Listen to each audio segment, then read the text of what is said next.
My hands trembled with silent rage as my sister smirked across the Christmas table. The lights from the tree glowed warm, but inside me, it was winter steel. "The garage is ready for you," my mother announced, loud enough for the whole table to laugh. My exile, my yearly humiliation. I clenched my glass. Let them enjoy their cruelty one last time.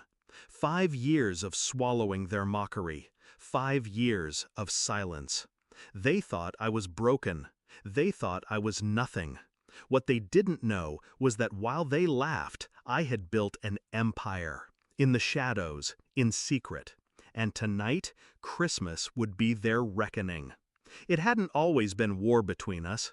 My sister used to be my closest friend, the one who whispered secrets under the covers, the one who promised me we'd always have each other.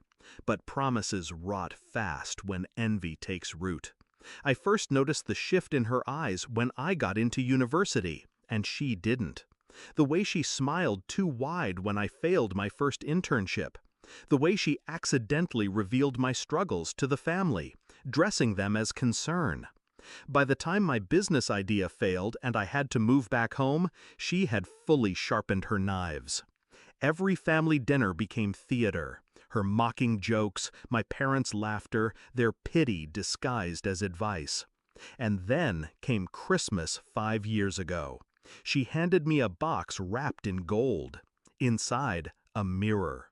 "Maybe next year you'll have something real to bring to the table," she said. That was the night I stopped being her sister and started becoming her executioner. I didn't argue. I didn't defend myself. I disappeared.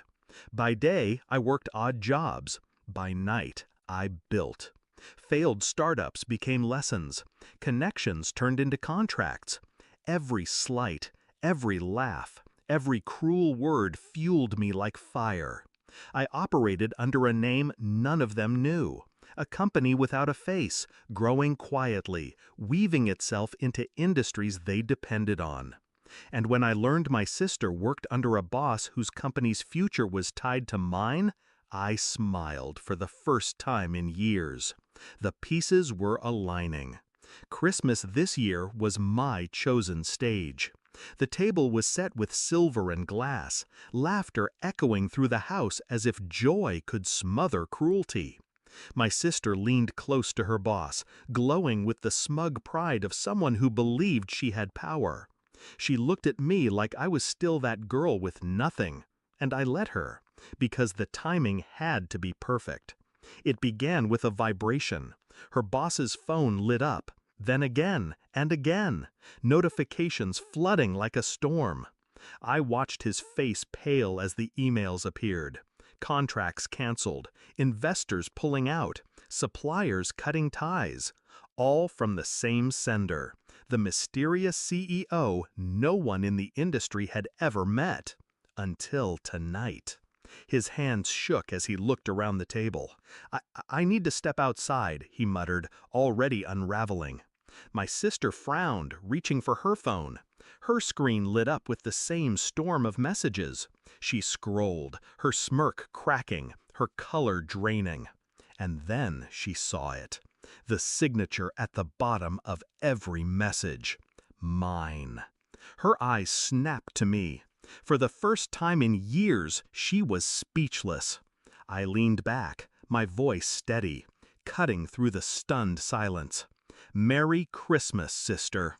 The table froze, forks halfway to mouths, my mother's hand covering her lips, my father staring as if seeing me for the first time, and my sister collapsing in real time, the weight of 5 years crashing down on her shoulders.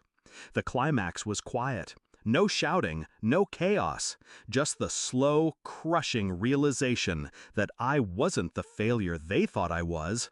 I was the storm they never saw coming.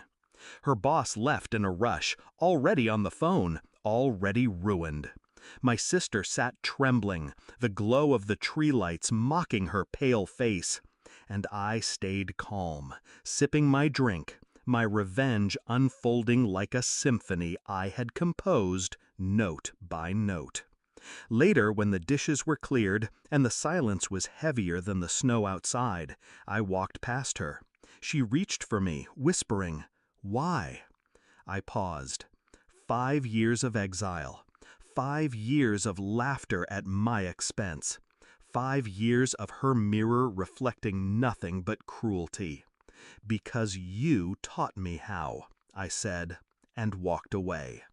Now, as I sit in the quiet aftermath, I don't feel guilt. I feel release. My empire is no longer hidden. My voice no longer silenced.